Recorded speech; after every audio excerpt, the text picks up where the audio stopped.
Andy from Flushmate here. Today I'm going to show you how to troubleshoot the lower supply group on your Flushmate 503 and 504 series units. Before you begin, make sure you read and understand the entire installation and owner's manuals. Because Flushmate systems are pressurized, make sure you completely shut off the water supply to the unit and flush it to release pressure. Failure to do so could result in damage or injury.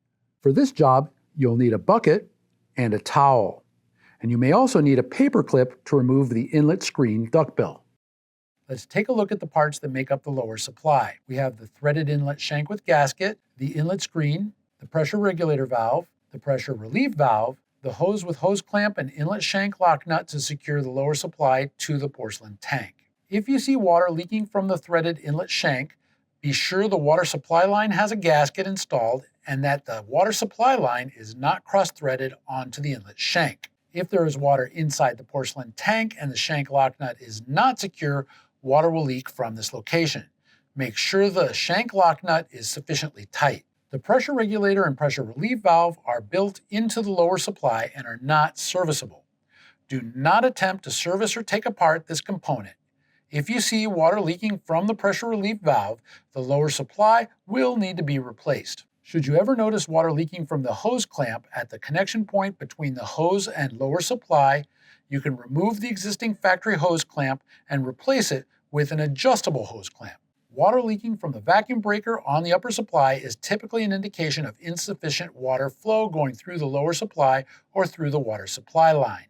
You'll want to make sure there's no debris on the inlet screen impeding water flow, and you'll want to test the flow rate from the water supply line.